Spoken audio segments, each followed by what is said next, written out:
Sige, bago tayo kumain, mag-pray muna tayo. Lord, maraming salamat po sa pagkain ito, ng biyayang ito, ay magbigay sa akin ng kalakasan, kagalingan na nagmumula sa iyo. Muli, Panginoon, sa iyo ko na po binabalik ang walang kapupuri. Salamat sa pangalan ni Jesus. Amen. Ayo, mayroon tayong sinigang na isda. Mayroon tayong kanin. Kala mo, napakadami. Pero nakatutok lang sa camera. Kaya kain tayo. Lakay. Ayan, makikita mo na yung isda. Kasi wala na yung sabaw niya. Ayan. Ayan yung isda. Makikita mo na. Ayan. Kain tayo.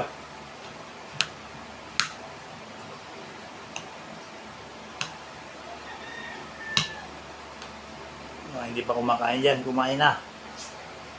Sabayan nyo ako, tanghalian.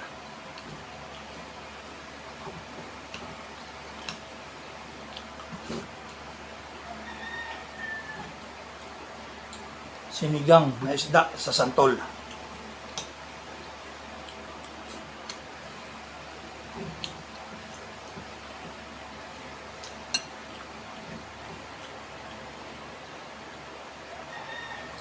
Ito yung santol, oh. Yan yung santol.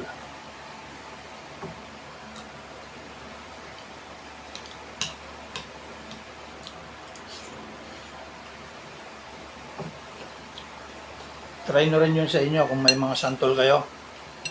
Yung maasim na santol. Sarap. Tama lang yung asim niya.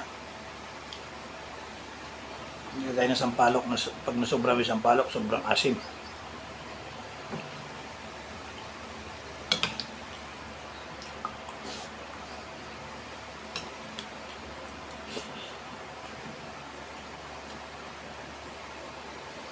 Yan o, talbos ng kamote nilagay ko.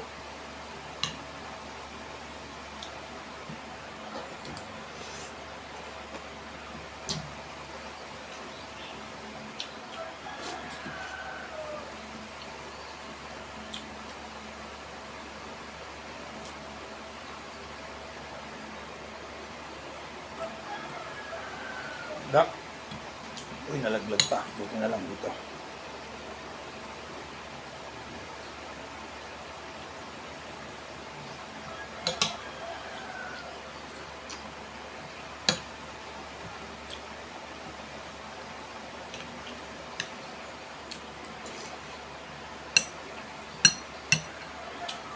Sili.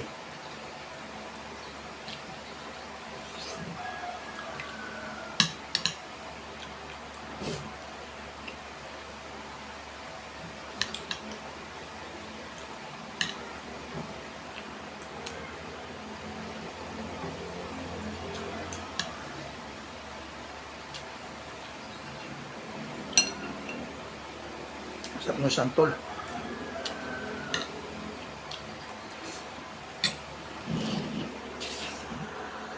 Alam nyo lang kayo, masarap din kumain yung ulam ng sinigang.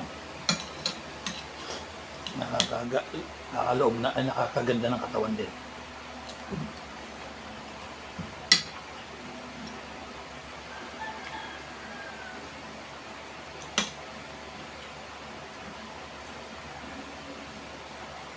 Try nyo sa bahay nyo to, sinigang na isda. Sarap talaga ng santol. Oh, ito ginagatan din nila to. Yung mga Bicol, Quezon, mga ganyan.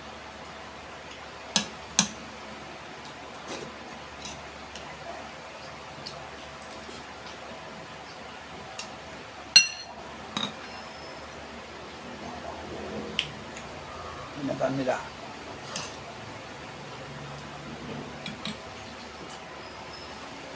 Masarap din sa ginataan yan, santol.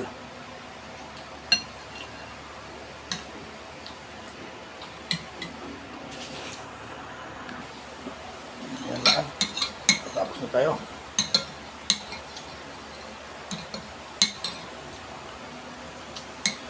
Laki, salamat. Lord, salamat sa pagkain. Biyaya. O, ubos, oh. O, tinik na lang natira. Diba?